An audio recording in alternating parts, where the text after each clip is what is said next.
Energi. Saat ini energi sangatlah menunjang kehidupan masyarakat dalam segala aspek.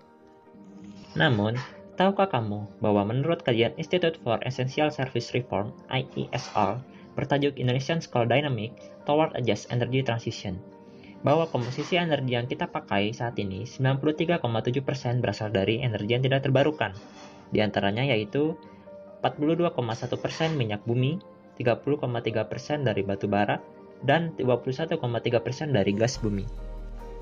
Krisis mulai terjadi di Indonesia saat ini.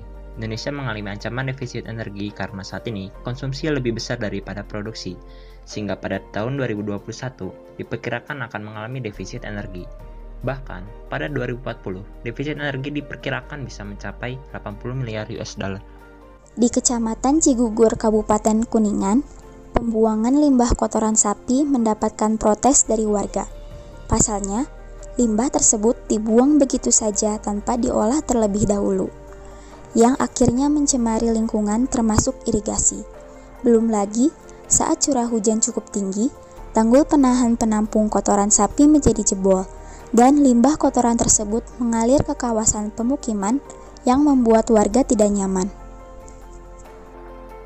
Diketahui bahwa sapi dapat menghasilkan 8-10 kg feses dalam seharinya. Walaupun sapi menghasilkan banyak sekali feses, tapi belum dimanfaatkan secara maksimal.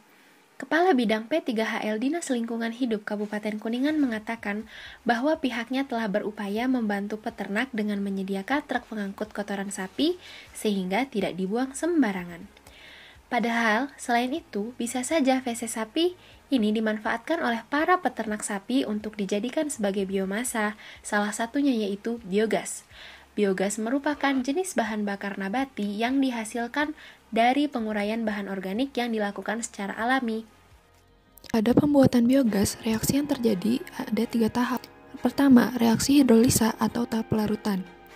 Pada tahap ini, bahan yang tidak larut seperti selulosa, polisakarida, dan lemak diubah menjadi bahan yang larut dalam air, seperti karbohidrat dan asam lemak.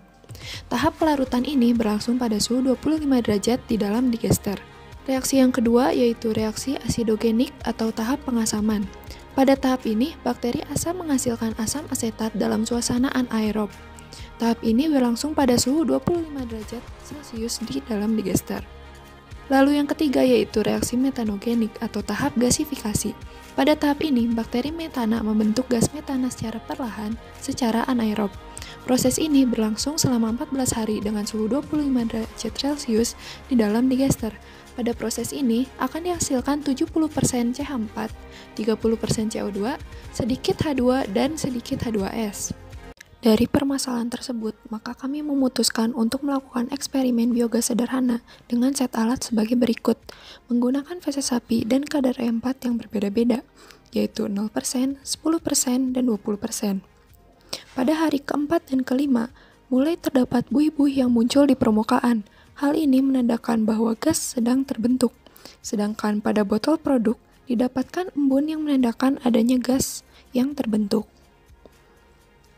Dari hasil pengamatan yang dilakukan selama 8 hari, didapatkan hasil sebagai berikut.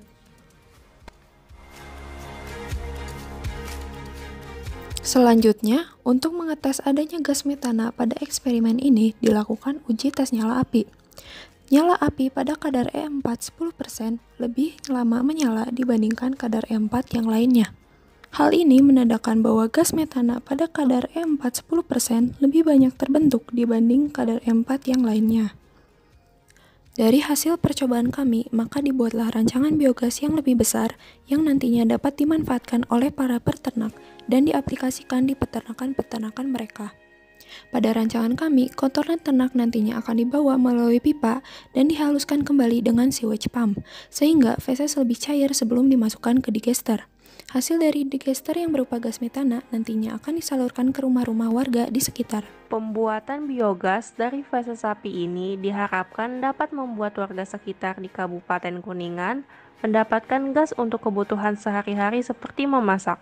Selain itu, endapan hasil kotoran feses sapi yang berasal dari digester dapat digunakan kembali menjadi pupuk, sehingga dapat membantu petani-petani sekitar yang memerlukan pupuk.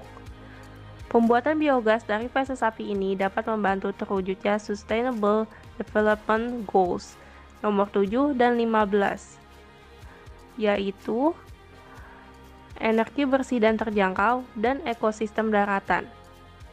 Sekian dan terima kasih.